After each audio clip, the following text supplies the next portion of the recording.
नमस्कार बालमित्रांनो, कसे आहात? मजेत आहात ना? ज्ञानेश्वरी विद्या मंदिरामध्ये माझ्या सर्व लहान मोठ्या विद्यार्थी मित्र मैत्रिणी यांचं स्वागत आहे.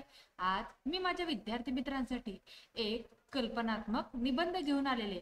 पण निबंधाचं नाव सांगण्या अगोदर मुलांनो, तुम्ही जर आतापर्यंत आपल्या ज्ञानेश्वरी विद्या मंदिराला सबस्क्राईब केलं नसेल तर लगेच सबस्क्राईब करून घ्या व सबस्क्राईब समोर जे नोटिफिकेशन आहे त्याला हिट करा, जेणेकरून आपल्या चॅनलवरती अपलोड होणारे नवनवीन शैक्षणिक व्हिडिओ तुम्हाला पाहायला मिळते.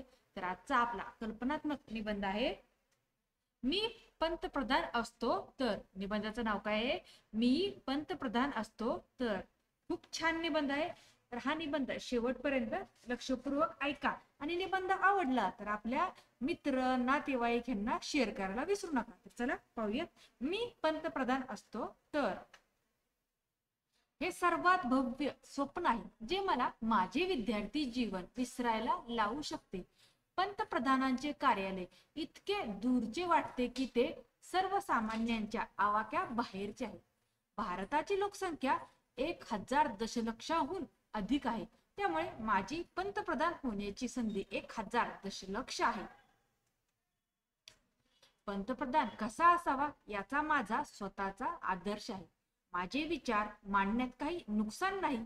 दैव माझ्यावर हसत असेल तर मी परिस्थितीनुसार माझे विचार बदलू शकतो.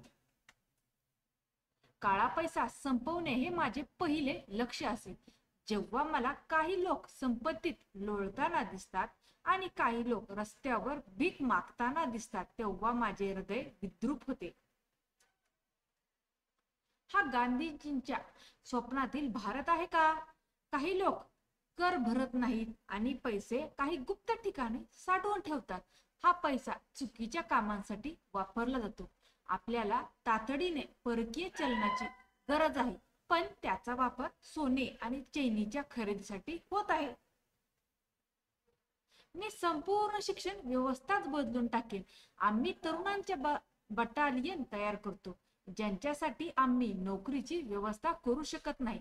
ते स्वाभाविकपणे निराश होतील आणि लोकसंख्येच्या अनुत्पादक वर्गात भर घालतील. आपण आपल्या विद्यार्थ्यांना व्यावसायिक कौशल्ये शिकवली पाहिजेत, जेणेकरून ते शाळेतील कार्यशाळांमध्ये उपयुक्त गोष्टी बनवू शकतील. ते शाळेच्या प्रयोगशाळांमध्ये देखील बनवू शकतात. लहान मुले लहान खेळणी, पेन, घड्याळे आणि इलेक्ट्रॉनिक वस्तू एकत्र करू शकतात. या वस्तू बाजारात विकता येतात. त्यांच्या मेहनतीमुळे त्यांना आयुष्यात काहीतरी करण्याचा आत्मविश्वास मिळतो. ते आपल्या देशाचे उपयुक्त नागरिक ठरतील. तथापि मुलांना सकाळ किंवा संध्याकाळच्या शाळेत देखील अभ्यास करणे आवश्यक आहे. आतापर्यंत फार कमी राजकारण्यांनी कोणताही महत्वपूर्ण आणि सकारात्मक बदल घडवून आणला आहे. ते जात, समाज, धर्माच्या नावावर मते मागतात. ते वेगवेगळ्या समुदायांना लढण्यासाठी भडकवतात. प्रार्थनास्थळे आता उरली नाहीत. धर्म हा प्रत्येक नागरिकाचा वैयक्तिक विषय आहे आणि त्याचा निवडणुकीचे साधन म्हणून वापर करू नये. शेजारी देशांशी मैत्रीपूर्ण संबंध ठेवण्याचा माझा प्रयत्न असेल. हे आपल्या सर्वांना अनेक प्रकारे मदत करेल. मी सर्व राष्ट्रातील संघांना भारतात खेळण्यासाठी आमंत्रित करेल आणि त्या राष्ट्रांमध्ये आमचे संघ पाठवू.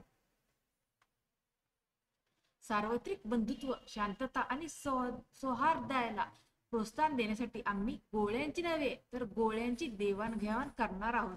भारतातील कोणत्याही व्यक्तीला आपल्या विरोधकांवर टीका करण्याची परवानगी दिली जाणार नाही आणि त्या राष्ट्रांकडूनही अशीच अपेक्षा असेल. पैसा तसा खर्च झाला. शस्त्रास्त्रे आणि दारुगोळा खरेदी करण्या इतका पैसा गरीब आणि लहान मुलांच्या कल्याणासाठी खर्च केला जाईल. मी भारताला पृथ्वीवर स्वर्ग बनवणार आहे. तर अशा प्रकारे मी पंतप्रधान असतो तर हा माझा कल्पनात्मक निबंध तुम्हाला कसा वाटला? निबंध आवडला असेल तर निबंधाला जास्तीत जास्त शेअर करा. चॅनलवर नवीन असताना चॅनलला सबस्क्राईब करा. धन्यवाद.